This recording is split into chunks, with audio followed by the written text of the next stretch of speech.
Hello friends, welcome back to next video. Friends, हम आज के लेक्चर में बात करने वाले हैं केंद्रीय कार्यपालिका। जो हमारे पॉलिटिकल साइंस से हमारे जो राष्ट्रपति, उपराष्ट्रपति, राज्यपाल, लोकसभा, राज्यसभा, इन सभी के बारे में आज हम आर्टिकल्स के बारे में जानने वाले हैं। अगर आपने इससे पहले की वीडियो नहीं देखा तो आप हमारे चैनल की वीडियो जाकर देख सकते हैं। आप इसके लिए फ्री हैं, मैं आपसे कोई चार्ज नहीं ले रहा हूँ। तो हम लोग बात करने वाले आज पॉलिटिकल साइंस की आज बात करने वाले। पॉलिटिकल साइंस हमारे इंपॉर्टेंट चैप्टर होते हैं, उन पर हम डिस्कस करने वाले हैं। तो आइए फिर टाइम को ना वेस्ट करते हुए स्टार्ट करते समझने का प्रयास करते हैं कि हमारे वो कौन कौन से क्वेश्चन हैं जो हमारे इम्पोर्टेंट हैं, इम्पोर्टेंट हमारे फॉर एग्जाम्स। जैसे कि लिखा है केंद्रीय कार्यपालिका, ये लिखा है भाग 5 अनुच्छेद 52-78 तक केंद्रीय कार्यपालिका का विस्तृत वर्णन किया गया है।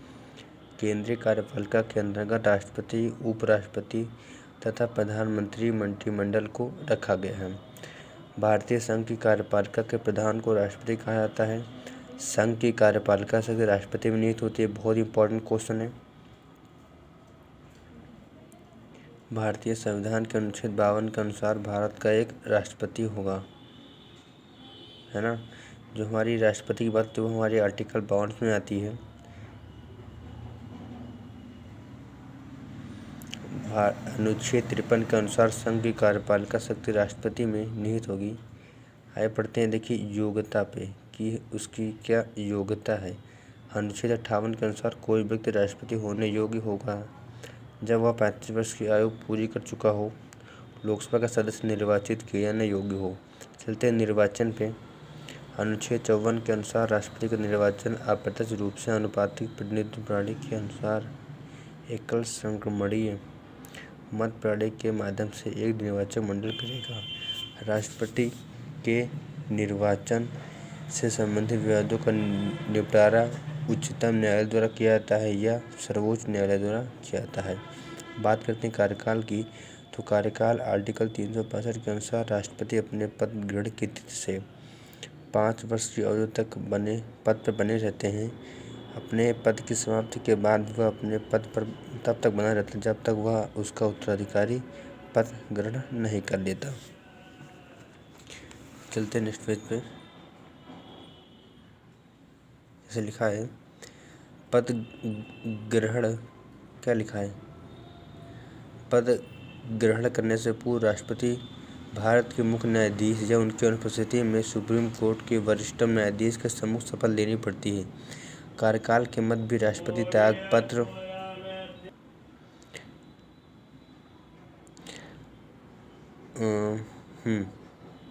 कार्यकाल के मध्य में भी राष्ट्रपति त्यागपत्र उपराष्ट्रपति को सौंप सकता है। कार्यकाल के मध्य में भी जो राष्ट्रपति है वो उपराष्ट्रपति को त्यागपत्र सौंप सकता है, जिसकी सूचना उपराष्ट्रपति लोकसभा अध्यक्ष को तुरंत जिसकी जो सूचना उपराष्ट्रपति जो लोकसभा अध्यक्ष को तुरंत देता है।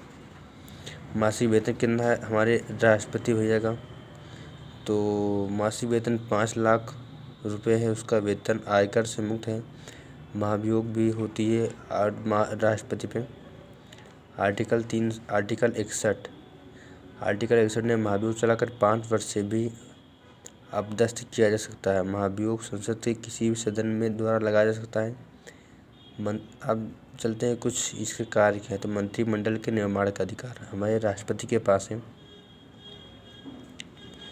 निर्वाचन संपन्न हो जाने पर राष्ट्रपति बहुमत दल के नेता को प्रधानमंत्री के रूप में नियुक्त करता है। निर्वाचन संपन्न हो जाने पर राष्ट्रपति जो बहुमत दल के नेता को प्रधानमंत्री के रूप में नियुक्त करता है, उसके परामर्श पर अन्य मंत्रियों की नियुक्ति होती है। नियुक्त द्वारा पदमुक्त करने की शक्ति हमारे राष्ट्रपति को प्राप्त होती है। सेकेंड पॉइंट पे, नियुक्त द्वारा क्या होता है, हमने नियुक्त तथा पदमुक्त करने की शक्ति। राष्ट्रपति उच्च पदाधिकारियों को नियुक्त करने तथा पदमुक्त करने का शक्ति रखता है, जैसे भारत के प्रधानमंत्री, महान्यायवादी, नियंत्रक, महालेखा परीक्षक, उच्च तथा उच्चतम न्यायालय के न्यायाधीश, राज्यपाल, राजदूत, मुख्य निर्वाचन आयुक्त। आर्टिकल 79 के अनुसार भारतीय संसद का निर्माण राष्ट्रपति व 2 सदनों से मिलकर होता है। संसद का अधिवेशन बुलाने तथा लोकसभा भंग करने की भी शक्ति हमारे राष्ट्रपति को प्राप्त है। आर्टिकल 85वां 108 राष्ट्रपति संसद के दोनों सदनों के सत्र को आहूत करता है तथा उसका सत्रावसान करता है। किसी विषय पर गतिरोध होने पर राष्ट्रपति दोनों सदनों की संयुक्त बैठक बुला सकता है। संसद के सदस्यों के मनोनीत की शक्ति।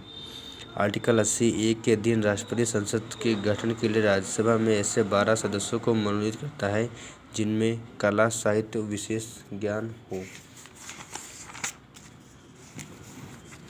ये देखिए भाई जो बता रहा था मैं, विज्ञान, समाजसेवी इत्यादि में विशेष कार्य किया हो। आर्टिकल 331 में राष्ट्रपति लोकसभा में आंग्ल भारतीय समुदाय के 2 सदस्य मनोनीत करता है। राष्ट्रपति की वीटो शक्ति। संसद के दोनों सदनों द्वारा पारित कोई विधेयक राष्ट्रपति की अनुमति से ही कानून का रूप ले सकता है। इसमें आता है पूर्ण वीटो। जब राष्ट्रपति किसी विधेयक को अपनी अनुमति नहीं देता है तो उसको बोलते हैं हम लोग पूर्ण वीटो। चलते हैं निलंबनकारी वीटो। जब राष्ट्रपति किसी विधेयक धन विधेयक को छोड़कर प्रभाव को निलंबित करने के उद्देश्य से अपने पास प्रेषित विधेयक को संसद के पास पुनः विचार के लिए भेजता है तो उसको बोलते हैं निलंबनकारी वीटो। अध्यादेश जारी करने की शक्ति। जब संसद के दोनों में से एक सदन का सत्रावसान हो गया है, किसी अन्य कारण से वह सत्र नहीं हुआ तो जिसके कारण संसद विधि बनाने में सक्षम नहीं होती किंतु किसी विधेयक की तुरंत आवश्यकता है तो राष्ट्रपति आर्टिकल 123 के तहत अपने अध्यादेश द्वारा संवैधानिक मर्यादाओं के उस नीति को लागू कर सकता है। राष्ट्रपति की तीनों सशस्त्र सेनाओं का जल, थल और वायु सेना का सर्वोच्च सेनापति होता है। जो हमारा राष्ट्रपति होता है वो हमारी तीनों सेनाओं का हमारा क्या होता है, सर्वोच्च सेनापति होता है। न्यायाधीश नियुक्त करने की शक्ति। आर्टिकल 124 के अनुसार राष्ट्रपति को उच्चतम न्यायालय व उच्चतम न्यायालय के न्यायाधीश को नियुक्त करने का शक्ति प्राप्त है। आपातकालीन स्थिति। अनुच्छेद भाग 18 में अनुच्छेद 352 से 360 तक आपातकाल उपसंबंधी की व्यवस्था है। तो जैसे लिखा है, जैसे राष्ट्रपति की 3 परिस्थितियों में आपातकाल घोषणा कर सकता है। पहला राष्ट्रीय आपातकाल है ना, फिर राष्ट्रीय आपातकाल का जान लेते हैं थोड़ा सा। राष्ट्रीय आपातकाल का तो राष्ट्रीय युद्ध, बाहर आक्रमण या सशस्त्र विद्रोह की स्थिति में अनुच्छेद 352 के तहत राष्ट्रीय आपातकाल घोषणा कर सकता है। डॉक्टर राजेंद्र प्रसाद भारत के प्रथम राष्ट्रपति थे। वे एकमात्र ऐसे व्यक्ति हैं जिन्हें 2 बार भारत का राष्ट्रपति बनने का गौरव प्राप्त हुआ है। कार्यकाल में डेथ होने वाले एकमात्र राष्ट्रपति डॉक्टर जाकिर हुसैन थे। कार्यकाल में ही डेथ होने वाले एकमात्र राष्ट्रपति कौन? डॉक्टर जाकिर हुसैन। श्री के आर नारायण भारत के प्रथम ऐसे राष्ट्रपति थे जो दलित वर्ग के थे। डॉक्टर APJ अब्दुल कलाम ही एकमात्र ऐसे राष्ट्रपति थे जो वैज्ञानिक व अविवाहित थे। चलते हैं सेकंड पे, आपातकालीन शक्तियाँ। भाग 18 में अनुच्छेद 352 से 360 तक आपातकालीन उपबंधों की व्यवस्था है। यदि राष्ट्रपति चाहे तो वह नागरिकों के मूल अधिकारों को भी स्थगित कर सकता है। सबसे महत्वपूर्ण शक्ति आपातकालीन शक्तियाँ हैं। 10 बार सर्वाधिक बार राष्ट्रपति शासन यूपी बार में लागू किया गया है। राष्ट्रपति शासन की सबसे कम अवधि कर्नाटक में केवल 7 दिन रही है। राष्ट्रपति शासन।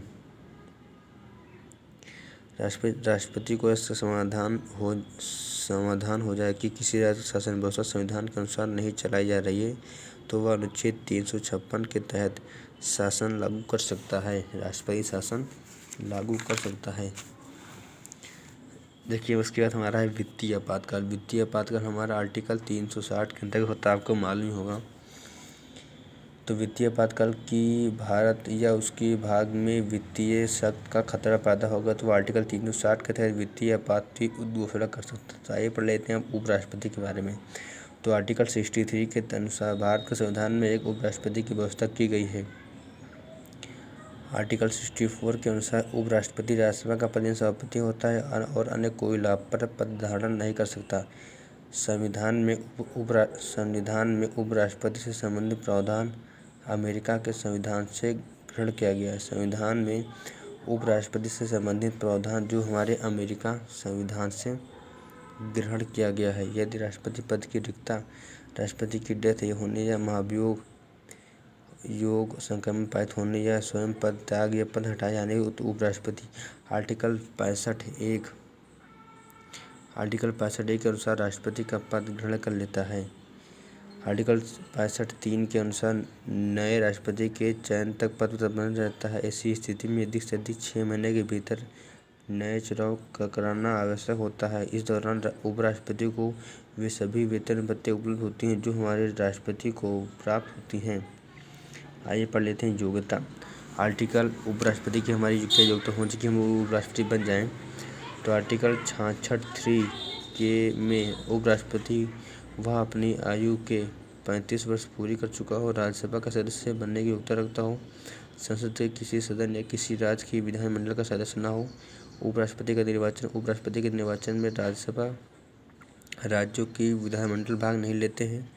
निर्वाचन में संसद के दोनों सदनों के कुल सदस्य या उसको बोल सकते हैं निर्वाचित मनोनीत सदस्य ही भाग लेते हैं। जो हमारा उपराष्ट्रपति का निर्वाचन होता है वो उसी तरह हर बार की तरह इस बार भी निर्वाचन आनुपातिक प्रतिनिधित्व प्रणाली के अनुसार एकल संक्रमणीय प्रणाली द्वारा होता है। उपराष्ट्रपति को हटाए जाने का प्रस्ताव राज्यसभा में लाए जाने से पूर्व उसकी लिखित 14 दिन पहले उपराष्ट्रपति को भेजनी पड़ती है। उपराष्ट्रपति पर महाभियोग नहीं लगाया जाता है। आर्टिकल 69 बहुत इम्पोर्टेंट है। आर्टिकल 69 के तहत उपराष्ट्रपति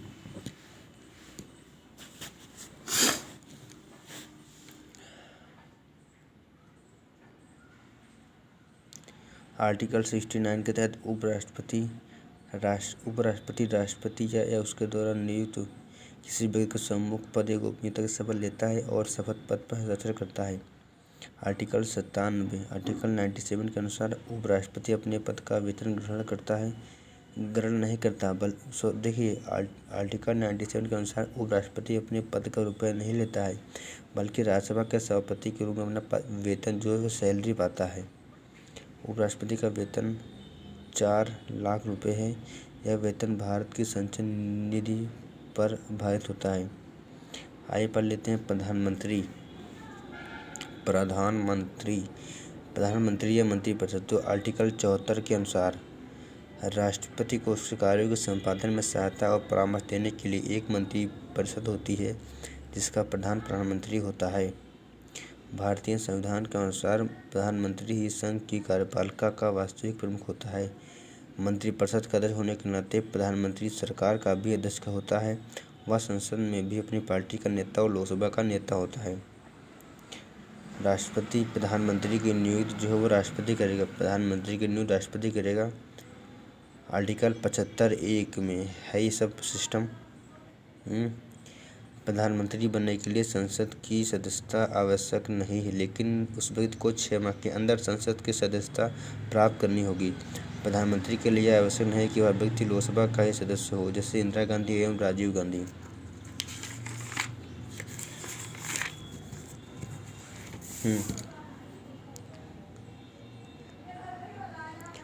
भारत में लोकसभा के चुनाव के बाद राष्ट्रपति द्वारा बहुमत प्राप्त दल के नेता को प्रधानमंत्री पद पर नियुक्त किया जाता है। भारत में लोकसभा के चुनाव के बाद राष्ट्रपति द्वारा बहुमत प्राप्त दल के नेता को प्रधानमंत्री पद पर नियुक्त किया जाता है। आर्टिकल 74(1) के अनुसार प्रधानमंत्री मंत्रिमंडल का प्रधान होता है और प्रधानमंत्री की मृत्यु से या त्याग पद से मंत्रिमंडल का विघटन समाप्त हो जाता है। यदि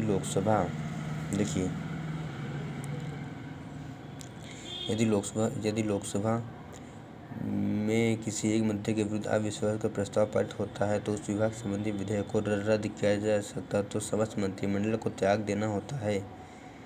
आइए पढ़ लेते हैं प्रधानमंत्री की योजना।